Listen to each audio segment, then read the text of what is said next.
Hello students, hope you must be doing good. So today we are going to discuss about the speaking examination pattern of IELTS.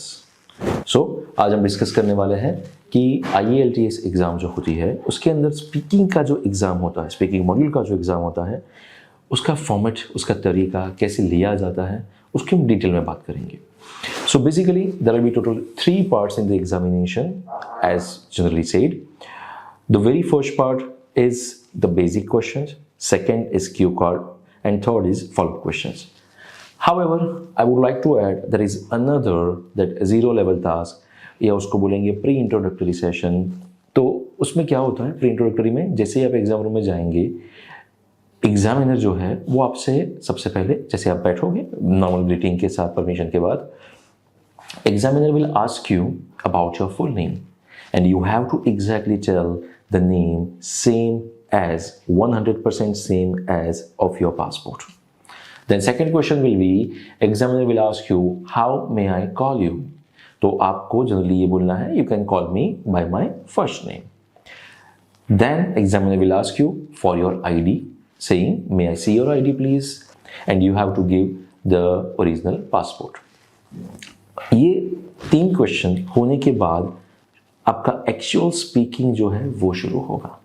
So in the actual speaking as we have just discussed there will be 3 portions. The very first is called introductory section. Introductory section में क्या होता है from your day to day life basis जो हर आदमी को, हर category के आदमी को, हर लेवल के आदमी को टच करे ना, ऐसे कुछ 2 या 3 टॉपिक होंगे जिसके ऊपर आपको क्वेश्चन पूछे जाएंगे. एंड यस, हर बार वो लोग आपको एडवांस में बोलेंगे कि now I will ask you the questions on this topic. वो टॉपिक का नाम बोलेंगे. हर एक टॉपिक के ऊपर तकरीबन 3 से 4 क्वेश्चन होते हैं. सो कुल मिला के they are targeting 10 to 12 questions in the very first part, that is introductory portion. अच्छा, फर्स्ट पार्ट का जो ड्यूरेशन है वो होता है अप्रोक्सीमेटली 5 मिनट्स. तो 5 मिनट में 10 क्वेश्चन आप ऐसा पकड़ सकते हो. अब इसके बाद आता है Q card, that is called part 2 of the speaking. In the Q card आपको जो क्वेश्चन है वो दिया जाएगा इन द प्रिंटेड फॉर्मेट. अगर आपका एग्जाम फेस टू फेस हो रहा है, यानी कि एग्जामिनर खुद आपके सामने बैठा है, राइट, तो वो उनके पास एक बुक होगी या एक पेज होगा जिसके अंदर आपको जो टॉपिक पे परफॉर्म करना है वो टॉपिक का प्रिंटेड वर्जन होगा. और उसमें क्या लिखा हुआ होगा, टॉपिक का नाम या कि जो टॉपिक है उसका title, such as describe a mistake you have done in the past, या फिर describe a time when you were bored in the social occasion, describe a time when you enjoyed a lot in your family trip, है ना. ये topic का title बोला जाता है. अब इसके बाद क्या होगा, उस टॉपिक के नीचे 3-4 बुलेट पॉइंट्स होंगे. बुलेट पॉइंट मतलब जो माइक्रोसॉफ्ट वर्ड में होते हैं ना, बुलेट किए हुए पॉइंट्स, उसको बोलते हैं बुलेट पॉइंट्स. वो बुलेट पॉइंट का काम क्या है, वो आपको सपोर्ट करेंगे आपके आंसर को फ्रेम करने में कि ये सब चीज़ें आपको इंक्लूड करनी चाहिए. आप उसके से बाहर भी बोल सकते हो, लेकिन हो सके वो तो कवर करना ही चाहिए आपको. That is a Q card. Q card के टाइम फ्रेम की बात करें तो इन द क्यू कार्ड आपको प्रिंटेड वर्जन में क्वेश्चन तो दिया ही जाएगा. Along with that you will be given 1 pencil and a paper, जो नोटपैड साइज का पेपर होता है, समथिंग लाइक दैट. तो एक पेपर होगा A5 साइज का, तो वो पेपर मिलेगा, पेंसिल मिलेगी, and you have to use that pencil and paper to prepare on that topic for 1 minute. Afterwards, you have to speak on the same topic for another 1 to 2 minutes. दूसरी 1 से 2 minute तक आपको बोलना है. तो chances are there कि 2 minute से पहले आपको रोक ले. दूसरी बात, when you are giving the speech, जो 1 से 2 मिनट की स्पीच है, जब आप वो स्पीच दे रहे हो तो आपके हाथ में वो पेज रहेगा जिसमें आपने प्रिपरेशन की है पेंसिल से लिख के, right. So you can take a reference from that page, but make sure do not read it from that page.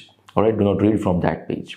The reason is that जब आप पेज से डायरेक्टली पढ़ना शुरू करोगे तो it is not your English level checking, और it seems like that आप dictate कर रहे हो या पढ़ के बोल रहे हो. उनको वो नहीं चाहिए, उनको रियल स्पीच चाहिए.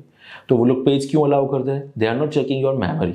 ओके, वो लोग पेज इसलिए यूज़ करते हैं, द रीज़न इज दैट कि उस पेज के ऊपर जो पॉइंट्स लिखे हुए हैं ना आपने, तो हो सकता है आप बोलने के टाइम पे शायद नेक्स्ट पॉइंट क्या है वो भूल जाओ, डिटेल में एक्सप्लेन कर रहे हो किसी पॉइंट को, तो you can take a reference. उसके लिए दे रहे हैं वो लोग आपको, because they are checking your English not memory. Afterwards cue card जैसे ही खत्म हो जाएगा, the examiner will ask you 2 to 3 basic questions, और उसके बाद वो बोलेगा कि जो एग्जामिनर है that person will say you कि now this is the end of your part 2 of the speaking examination, and finally अब शुरू होगा आपका पार्ट नंबर 3, जिसको फॉलोअप क्वेश्चन या क्यू कार्ड क्वेश्चन बोलते हैं, राइट। अब follow up question, Q card question क्या होता है? Based on the Q card किसके ऊपर था? आपके ऊपर था। Describe your favourite time, describe your success you enjoyed the motion, तो ये आपके ऊपर था। लेकिन टॉपिक का बेस बोलेंगे, लेकिन क्वेश्चन पूछेंगे किसके ऊपर? Public based question, more general question. जैसे मैंने आपको ये टॉपिक बता दिया, let us take the example कि क्यू कार्ड में पूछ लिया describe your recent visit to the hill station, और आपने अपने आसपास का जो भी हिल स्टेशन था वो बता दिया, यहाँ गए वहाँ गए वो किया, राइट, पूरा एक्सप्लेन किया आपने अच्छे से 2 मिनट तक। So now in the follow up question what could be the questions? आपने फॉर एग्जांपल बोल दिया माउंट आबू, है ना, तो your follow up question will be other than Mount Abu what are the places where people of your country like to visit in vacation. तो समझ रहे हो, टॉपिक लिया क्यू कार्ड का, लेकिन क्वेश्चन किसके लिए पूछा? General public based. तो ये होते हैं फॉलोअप क्वेश्चन। फॉलोअप क्वेश्चन कितने हो सकते हैं? They can very from 5 to 13 depend on the candidate. Okay, वो कैंडिडेट टू कैंडिडेट वो चीज़ वेरी करती है। ऑलराइट, सो ये होता है follow up question. Once you are done with the follow up question, examiner will tell you okay this is the end of your speaking examination of IELTS। तो इसके बाद आपका स्पीकिंग खत्म हो जाएगा।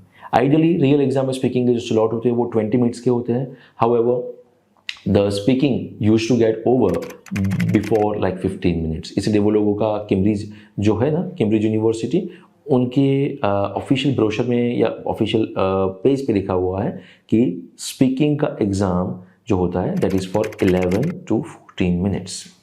So this is all about the speaking examination pattern. Stay tuned for more. Thank you.